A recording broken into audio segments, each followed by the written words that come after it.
This is Judge Joe Brown, and we're listening to We All Be News, news-free Dixie for the 21st century. Hello. Hey, bro, Danny, how you doing? Pretty good, bro. How you doing, man? I'm good. So, man. Like I was telling you earlier, man, I was, I wanted to talk to you about, I guess about just gratitude. Mm-hmm. For having people, in your life to support you and to be there for you, like even when you're in a situation like this. Yeah. Because it's like basically for all practical purposes, this is a graveyard. If you allow it to be. Mm-hmm. So for some people, it's a tomb, and then for other people, it can be a womb, and then for most of us, it's like both. It's something that alternates. So some days you have those days where you're growing, and then you have other days where you pretty much feel like you're dead. Mm-hmm. And the thing that differentiates between those two things is like when you have somebody out there. And I just wanted to, talk to you about, about love, man. Like I've been in prison for 23 years, right? Mm-hmm. And I know that you have a lot of people that are free, but they don't have that experience of love in their life.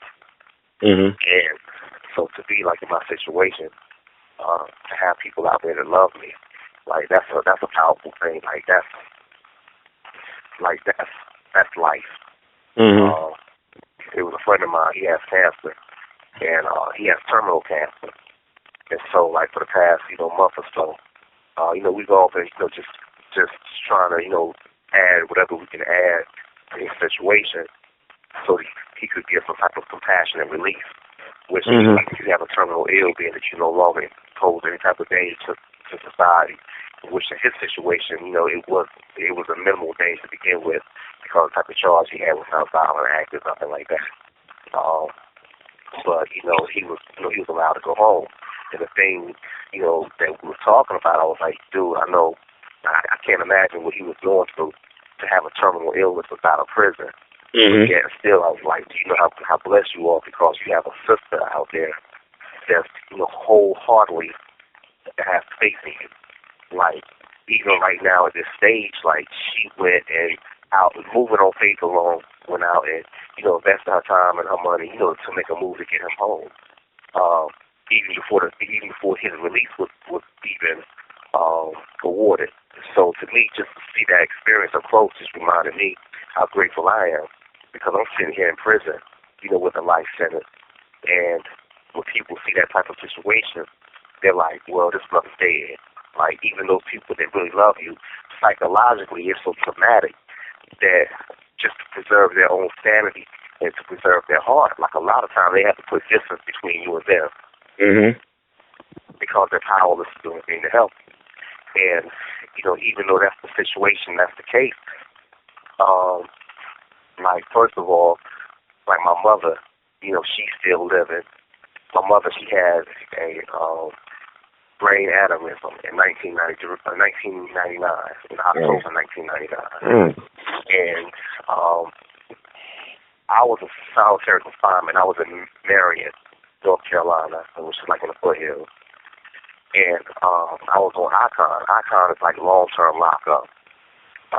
So basically, it was, I'm an outspoken person. Mm-hmm. It's an area that at that time you had people that weren't really, I was perceiving it as being racist because they were white people. And they were acting in a way that was, there was definitely some racism involved, but more than that, it's clannish, like they're clannish people. Mm-hmm. And that has nothing to do with race. That has something to do with people coming, like, from an area. They come from, like, Scotland, come from Ireland. They live in the foothills. So these are people that don't interact with a lot of outsiders. So to me, like, the way that they're acting, like, these people are racist. And like I said, yeah, there is that component, but more than that, it's just that you're an outsider. Like, if you're somebody black, and you're from the area, they don't have any problem with you. Well, so me being outspoken, like, they pretty much put me on lockdown for like 6 months for being outspoken, not for doing anything more than being outspoken.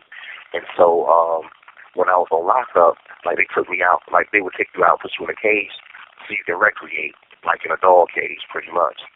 And that's your time outside of the cell. That's the only time you're outside of the cell. And so on the way out, the sergeant said, listen, on your way back in, I want to tell you something. I have something to tell you. I want to talk to you about something. I'm like, all right, cool. So on the way back in, he tells me that my mother was in the hospital, and then we need to call her. Now, this is an hour later. And come to find out that during that hour that they first called up to the prison to let me know what was going on, my mom was en route to the hospital. She was calling, trying to speak to me before she went into surgery. And so, you know, like I said, this guy waited for some reason to after, I would have not have even went outside, obviously, you know, I would have had to call her. And when I called her, you know, or when I tried to call her, I found out she was doing a surgery for an aneurysm. While she was in operation for the aneurysm, or brain aneurysm, she had a stroke. And so this is in 1999. I don't know if you're familiar with that, but, you know, most people die like right on the spot for that type of situation. And you know, she lived, not only did she live that, but she lived past the time that, like, your 7 to 10 year window. Wow. That, you know, usually other people die. So my mother's still living today. I talked to her today, man. We was talking, and, you know, we were just talking about stuff, and she just laughing and laughing for about, like, 5 minutes straight. And that just, to me, that was, like, the best thing in the world, is to hear her laugh. But, you know, like, that love is what I truly believe, because I remember, you know, like, I'm in the hole, and I have no idea what's going on other than these people telling me that my mother just went into surgery for something that, you know, so they usually kill people, and they don't know if she's going to make it or not. And so I didn't have any way of, you know, really communicating with the outside world. I don't know what's going on. And I'm sitting there in solitary. You know, that's, of course, you know, that's lonely anyway. But then with that type of situation going on, you'd be powerless to help, you know. But I remember, man, just praying and, you know, just really, really praying and meditating and just kind of feeling at peace with it. And so first of all, I just, you know, I just want to say, man, like, for my mother, you know, for her, you know, just unwavering support, and her love and her faith, you know, because she knows that I'm innocent, because she knows I was there that night, because she was there. But beyond that, just, you know, no matter what was going on, my mother's been through a lot, you know, and she's still strong. Like, even to this day, she's still strong. If you look at her eyes look the exact same way they looked when she was 18, probably. You know, and then also, you know, my late man, Charlotte, which, of course, you saw Charlotte, and this is somebody I met 4 years ago, and the way that I met her, like, I was actually here where I'm at right now. I'm in Harnett, North Carolina. And actually, I'm in Lillington, North Carolina. The prison is called Harnett Correctional. And me and her brother were here, and me and her brother were friends, we were associates. Actually, me and him met still kind of kicking and playing chess. He would beat me all the time. Most of the time, he would beat me. And so, like, because I had wrote a guy, you ever heard of Muhammad Bashir? He wrote a book called Raw Law. No. Okay, I'll look him up. I haven't heard of him. Definitely look that book up, man. Love that book, because it's a book like anybody needs to read that. If you have a child, a teenager, they need to have that book. So I wrote him. I read it. He had did an article that was in, I think it was like Don Diva or maybe the Feds magazine. And I wrote him, and I was like, you know, just kind of commending him on the article and wanted to, you know, just get some input. And so when he wrote me back, they opened my mail, and they're not supposed to open attorney mail. So the mailman was like, yo, this dude, this is not legal mail, because it has Bashir Esquire. And I said, well, you know, Esquire, that's like a terminology that's used for an attorney. And so, you know, because he felt like I was trying to be like a smart ass or whatever, he, you know, they wrote me up, and they added some yeast to it, meaning that they lied on top of it. Okay, well, when they locked me up because of that, that was one of the things that resulted in me being transferred back to closed custody. On the way back, though, her brother gave me her phone number as a way of me and him staying in contact. So when I got back to closed custody, I ended up speaking with her and saying, you know, basically saying, yo, listen, let my man know, you know, I'm okay, everything's okay, I'm all right, keep his head up, go ahead and get out, you know, do the right thing. And so me and her ended up speaking for an hour. And within about a year later, me and her met for the first time behind the glass. I was in chains and, handcuffed, shackled. She was on the other side of the glass. And it kind of reminds you of that movie. It's like The Bubble Boy or The Guy That Lives in the Bubble. Right. Yeah, I know what you're talking about. Remember, like, like that type of situation. And, man, let me tell you, like I said, this lady that went above and beyond, what most women would do, even if you were out there and you were holding them down. You know what I mean? Mm-hmm. Charlotte, man, that's like, people say somebody is their heart. She's my heart, but she's my solar plexus. You know what I mean? Mm-hmm. Like your solar plexus, that's where your life at. That's your connection to the universe, to God, to life. You know what I'm saying? To everything. That's your life. That's what keeps you live. And so I just wanted to say, man, like, I didn't, based on our last conversation, I was upset about something. More or less, it's a disagreement because of the situation that I'm in. I kind of feel like I'm on the battlefield a lot of times.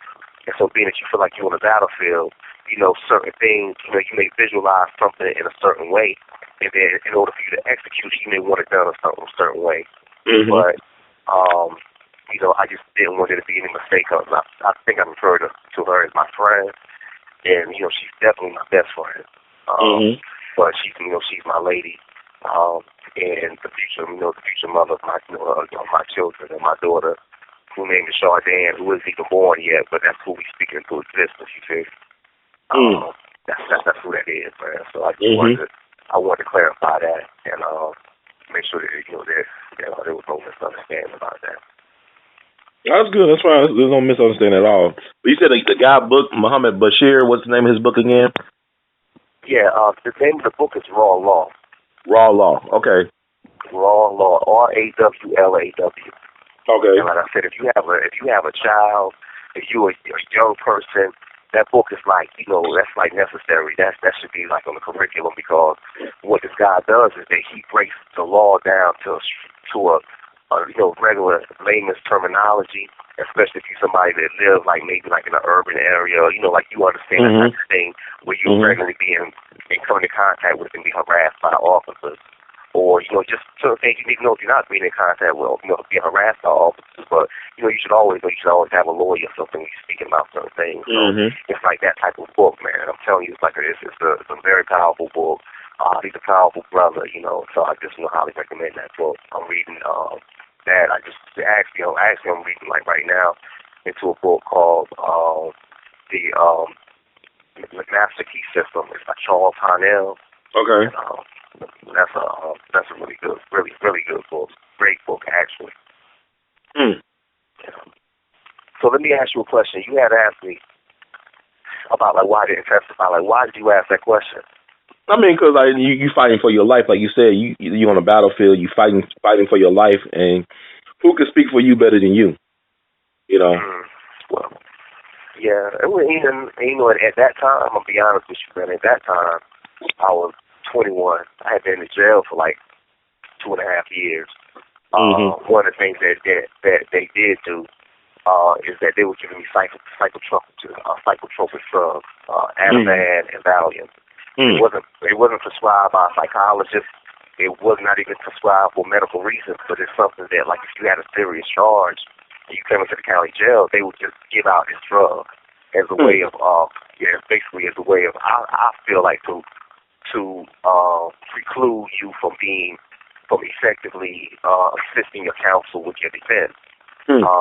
So at that time, like I said, 2.5 years in the county jail, and then just feeling like, no matter, like, basically have no credibility in this, in this situation. Yourself that sometimes just walking down the street, you're automatically a suspect. If you go into a store, you're automatically a suspect. And so with me, it was like, okay, there's nothing more that I can add and say more than what my attorneys, or my witnesses have said. And I expected to testify. And like I said, at the last second, it was something I really didn't understand why until later on.